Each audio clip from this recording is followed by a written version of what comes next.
in that, it's that culture in that organization that permits you to be entrepreneurial. And it's very important if you are going to survive. So when I speak with you today, and we are going to go through what I see as 3 waves of change that are happening, which are going to be extremely disruptive, both to individuals and companies. I hope that you're going to take away 1 or 2 things from this talk that will help you be better placed, both as an individual and as a company, so that these 3 waves of change are not going to wipe you out. And as we've seen from the pandemic, everyone is vulnerable. The brilliant thing about entrepreneurs is because they have a history of experimenting, and they don't live in a world which assumes tomorrow will be the same as yesterday. They live in a world that is constantly changing, and therefore they are used to the fact that some things they will do that will work and some things they will do that will not work. But they recognize this is the world that we live in. Now, a lot of people have started to use the word VUCA, volatile, uncertain, complex, and ambiguous.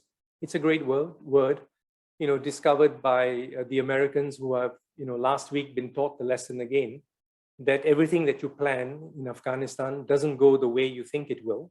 And VUCA actually came out of that first incursion into Afghanistan by the Americans. For entrepreneurs, the world has always been in change.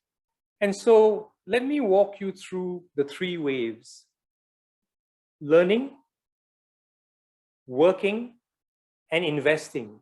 And these 3 waves will change your whole world. Jennifer, I got to know Jennifer 2 months ago because I had a project to deliver some training in a very specialized sector in multi-languages, right? So the content was available in English and it had to be translated into Mandarin and Bahasa. And there was quite a bit of content. And so I thought to myself, what do you do in this situation, right? I don't have staff. I have done work with people before, and I tried to get hold of them, but I could not because they were not available. And so I went to the gig sites, right?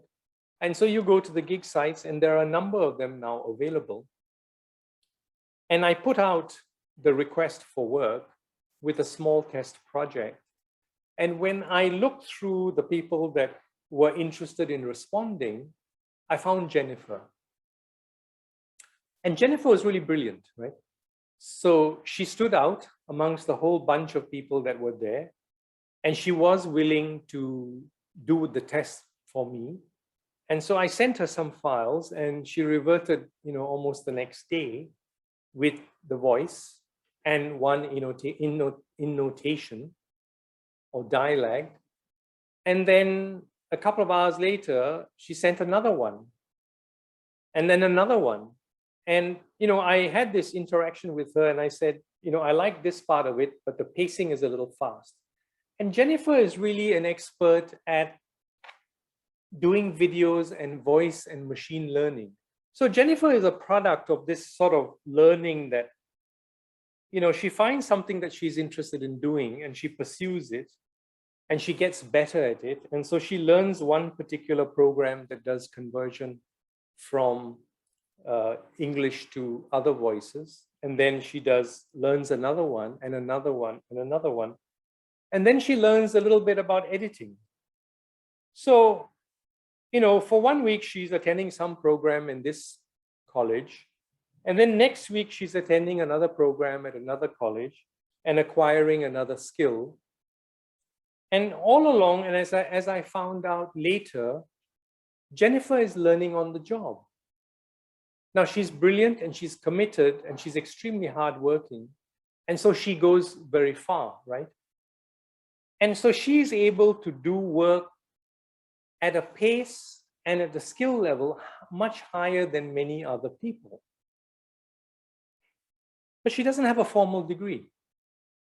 And so I didn't even ask Jennifer about her degree because I was interested in getting some work done and she was able to respond. And so she was living in what I call this open world, where she was acquiring skills on the back of what her interests were. And we all know, right? If you acquire skills based on your interest and your passion, you're much more committed. And so the new world of learning is going to be an open world. And you see that, right? In the way that we have learned how to deliver virtually. You've seen that in the way that new home bakeries have evolved, home snacks have evolved, in new food deliveries that have evolved and food kitchens that have evolved. And these are not people that have gone to, 6 months, 1 year, 2 year, 3 year degree programs. So it used to be in the boxed world, you had to go to a program at a university. And once you entered that university, you were stuck in that university, right? So you couldn't say, I'm going to do 6 months in Harvard, and I'll do 3 months in Cambridge, and I'll do 4 months in Oxford, and I'll do, sorry, no can do. You commit to a program in the boxed world, and that's what you get. So the universities had an interesting model, which, was socially correct. They set a minimum, they set a maximum. So if you didn't do well enough and didn't pass the exams, then you sort of dropped out and you didn't get a degree. If you did well, then that was pretty much, that was it, right? So they restricted the learning in this area, and they built the curriculum. And they built the curriculum, I don't know, maybe 20 years ago. Or, I'm just kidding. I mean, but it was a long time ago. And as far as I can recall, employers have been complaining about the lack of work-ready graduates forever. And then you wonder, who creates these curriculums at universities, right? And so in the university, you are restricted to this area, and you are set limits up and down. Whereas, Jennifer lives in this world where she can go and do and learn whatever she wants at her own pace. And so Jennifer discovered and implements a model which makes perfect sense, which is you learn, you do, and you earn, right? You learn, you do, and you earn. Instead of going to university, getting forced a curriculum, much of it makes no sense, and then waiting till you finish before you get a job. Now, perhaps that was a good model in the past, but I'm not sure that model makes any sense anymore. As it is, we have too many universities, right? There's a university in every town. There's the same faculty exists in multiple universities. And now, if you're not physically going to go to a university, and the university is not restrained in terms of capacity because of the number of seats in the auditorium, then you wonder, won't the bigger and better universities get bigger and bigger and bigger? And those that aren't so good, who's going to go there? And all it takes is 1 or 2 universities to change their business model and move to catering to people like Jennifer. And what's going to happen to the universities? I don't know whether all of them will survive. In fact, I'm going to tell you that I don't think that all of them are going to survive, because the universities also have a hierarchy in terms of the quality of teachers. And if now the best teachers can teach at multiple universities, can handle students with no limits, then will you really need the 2nd and 3rd tier universities and the 2nd and 3rd tier lecturers? And what about the companies? The companies that are stuck hiring in the box. Oh, you don't have a degree, no can do. Oh, you don't have this qualification, no can do. I mean, how are companies going to find people like Jennifer? And there are many, many, many people like Jennifer who have the capability. And you have to ask yourself, if learning has changed, I mean, it's going to definitely have an impact on the educational systems. Not sure they'll survive, but that's not the topic for today. What I worry about is the companies. Now, I was able to spend the time and find Jennifer and find people like Jennifer. But you have to ask yourself, is your recruitment in the box, stuck in the box? And if it is, then Jennifer and others who exist out here are going to end up working for the competition. Or they'll end up working for themselves and they'll compete with you. So I would suggest to you to seriously take into account how the change in learning is going to impact your business. So the first wave is really about learning. The second wave is about working. A couple of weeks ago, I spoke to Debbie, who's a co-owner together with Jill. So Debbie and Jill have a cosmetics company and they produce cosmetics. And you notice how many new cosmetics companies have come about, right? These people haven't gone off to universities and studied degree programs in order to build their cosmetics companies, right? So Debbie and Jill created a cosmetics company. Now, Debbie lives in Hong Kong, very passionate about marketing and design thinking, design management. Jill lives in Toronto. So Debbie and Jill got together and they formed a company to make environmentally organic friendly cosmetics for women. Now, in the cosmetics business, packaging, type of bottle, these are very important factors that need to be designed and taken into account, right? So the bottle and the packaging have to be appropriate for the market that you're after and for the channel of distribution that you're going through. And so Debbie and Jill got together and they found this wonderful duo sitting in Paris who are experts at designing bottles and packaging. But they don't make the bottles and the packaging. That's done in Shenzhen. So you have an interesting situation on work, right? So you have Debbie in Hong Kong, Jill in Toronto, you have the design guys sitting in Paris, you have the packaging made in Shenzhen, the formulation done in Toronto, and it's sold in America, in North America. So, going to work for Debbie and Jill is not about going to the office. It's not even about going into town. Going to work for Debbie and Jill is about getting together and marshalling resources in this open world that are all over the world. Now, can you imagine that this company, look at its cost structure, look at its ability to get resources, and look at the commitment of its people. So in the open world, they're going to work in a different way. And they are going to be able to harness the energy and resources of all the people that work in the company.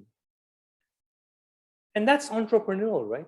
They're able to tap into natural talent, fortified with experience and knowledge. And if you are competing with a company like that,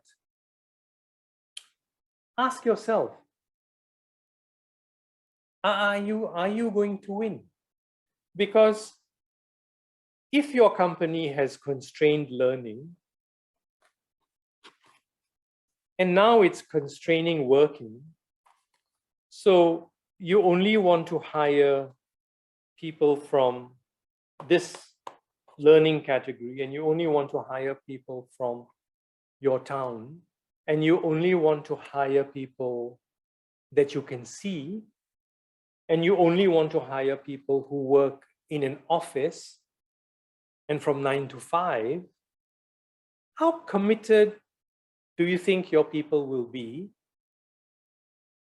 And will you be able to get the most out of them? And compare that with Debbie and Jill's company, where everybody loves what they're doing and work is fun. So work is fun is a concept that is misunderstood. And a lot of companies that are in this box environment think work is fun because they create a bean bag or they have free lattes. or they have a pool table. I mean, I've been in a couple of those companies and they think work is fun because of this. Work's not fun because of this.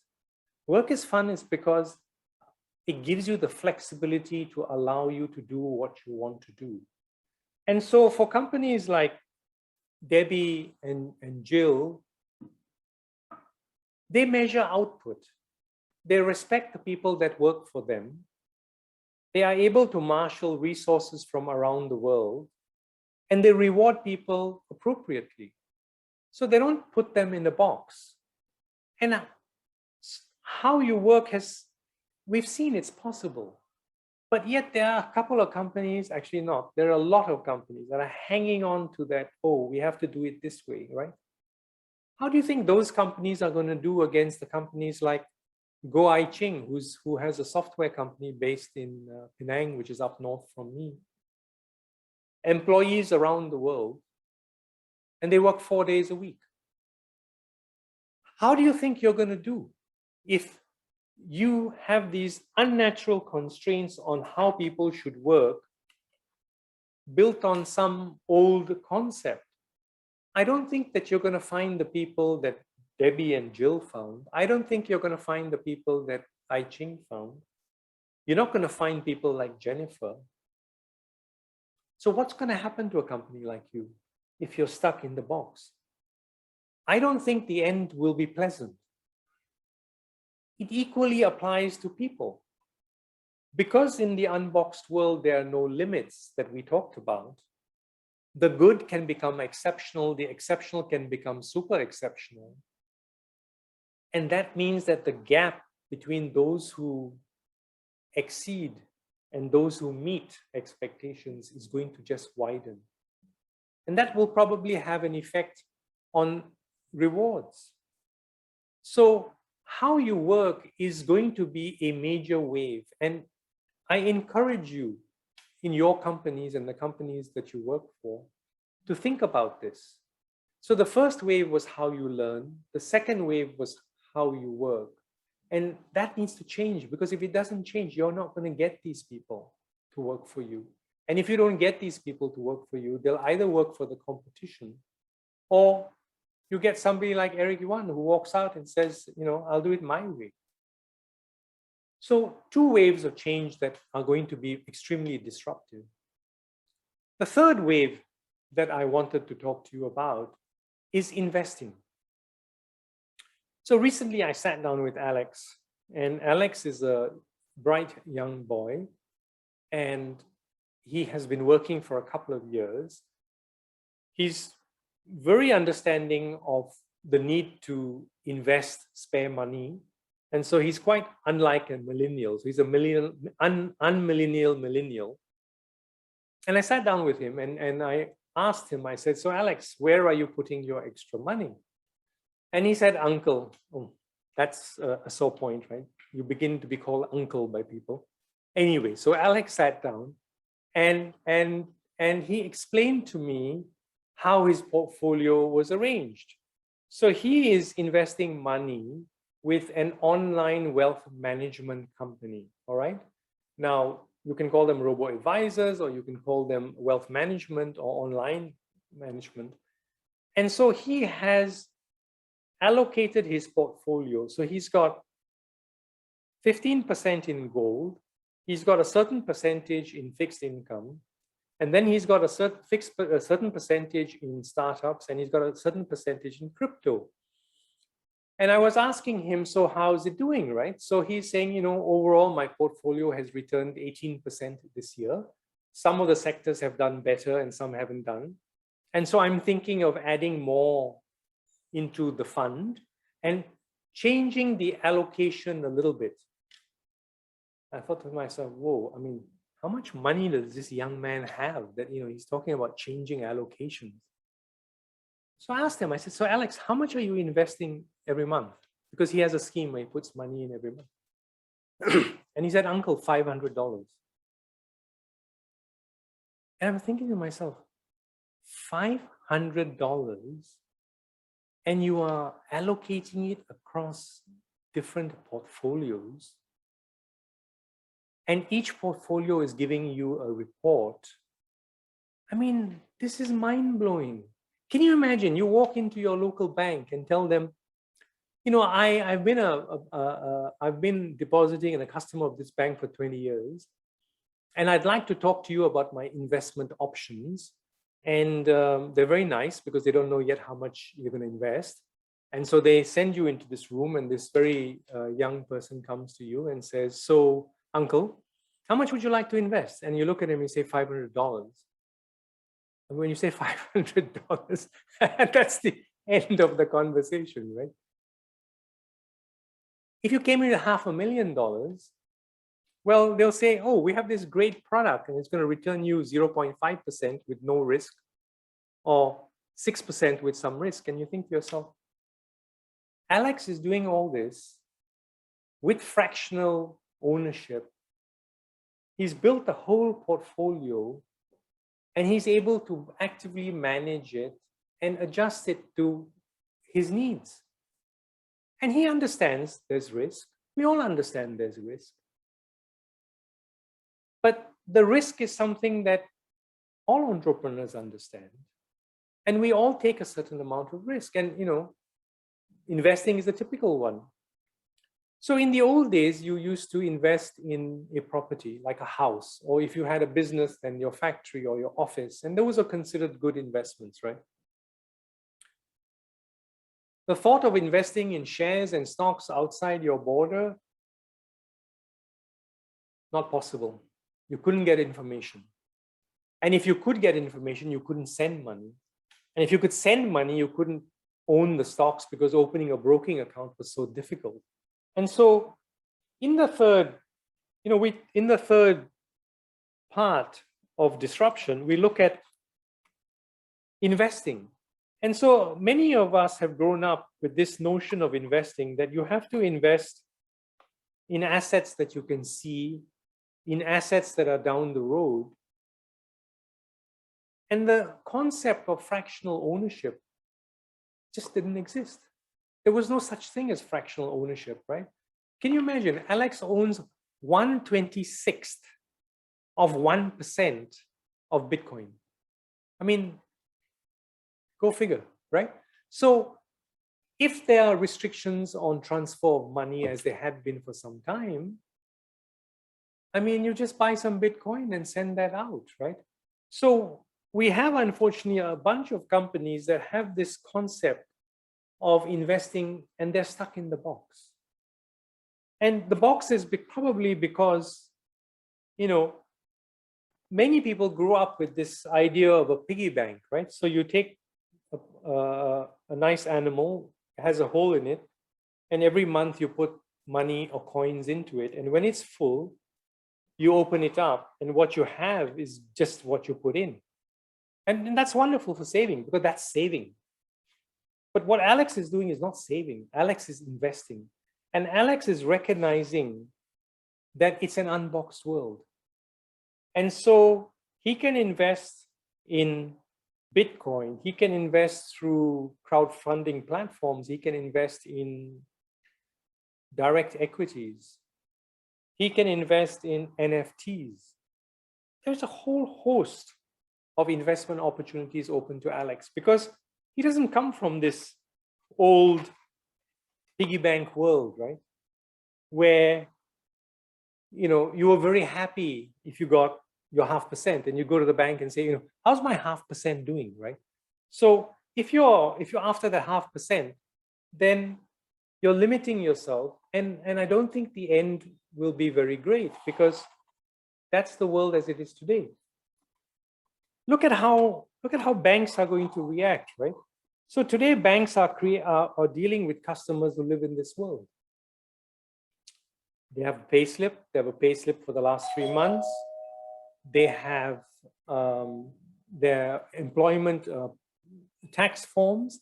And because of this, they are able to then go and borrow money. Now, they can't lend to the likes of Jennifer. And so if they're only looking for customers that are in the boxed world, how do you think the banks will do? And beyond the banks, right? If you now can work anywhere, invest anywhere, what is going to happen to the tax systems? You know, how are countries going to collect tax? And when it looks like, you know, you want to support your local community by not issuing work permits to foreigners, well, if I don't live in the country that I am working for, the company I'm working for, I don't need a work permit. So countries' fabric is also going to be impacted. But the banks, now the banks, I don't feel good for them because, you know, that's the customer they're dealing with, and that's what's going to happen to the banks, right? So why do you think the platform companies are waiting at the wings? Because as more and more people work in the gig economy and less people live inside the box and more people live in an open world, there's going to be tremendous disruption in the banks. And so people are looking at investing in completely different ways, right? We talked about learning, how you learn, how universities are going to react, how you hire. We talked about working, you know, how you organize work and how that impacts the resources and the talent that you can get and how you treat people. And then we talked about investing. And these are really three waves that are going to change everything that we do. The companies and the individuals who are better prepared for these three waves of change are going to survive. And the others are not going to do well. It is going to be a difficult world, and it is going to be a world that is going to reward those that are prepared. And it's the entrepreneurs that are going to do well, because the entrepreneurs are the ones behind these disruptions. The entrepreneurs are the ones behind these changes that we see, behind these opportunities that we see. And if you're an entrepreneur, this is a great time to start a business. If you're not an entrepreneur and you work in a company, then this is a time for you to look at what's the role that you play. And if you own a company, then it's time to really wake up and look at how you do things. Is there a better way of doing it? How would an entrepreneur do it? Are you able to hire people like Jennifer? Are you able to organize work the way that Debbie and Jill organize work, or the way that I Ching organize work? These are all changes that you have to grasp, because if you don't evolve, you're not going to be able to hire the right people. And if you are not able to hire the right people, then you are going to fail. The harsh reality of today is that we have too many organizations that are mediocre. We have too many banks. We have too many universities. We have too many investment firms. We have too many that are mediocre, and they've managed to get by. It won't be long before they struggle. And as you all know, market share doesn't disappear overnight, right? The loss of market share is something that's gradual. You lose a bit of market share, and then you lose a bit more market share, and then you lose a bit more market share. And that's the end. It was the same case for Nokia. It was the same case for Kodak. It was the same case recently for Toys R Us. It didn't happen overnight. It happened gradually, because these organizations did not want to be entrepreneurial. These organizations did not want to treat their people with respect. These organizations didn't want to take risks, experiment. They just sat there thinking that tomorrow and yesterday will be the same. I mean, don't they ever look at old photographs of themselves? I mean, how can you believe that, right? Look at old photographs, it's not going to be the same. So the organizations that will survive are the ones that are entrepreneurial. And that's why I say that entrepreneurs are not different people. They just do things differently. And if you are going to survive in this changed world, if you're going to survive the changes in learning, the changes in working, and the changes in investing, then you need to be entrepreneurial. You need to start thinking about how you can do things. You need to start thinking about how you can hire the right people. And as an individual, you need to start thinking about how am I going to be more relevant? How am I going to be better skilled? Because it is going to be a harsh world, both for people and companies. So I wish you well, and I hope that you will take away and go home and make a box to remind yourself that you can't survive in a boxed world. Thank you for listening to me.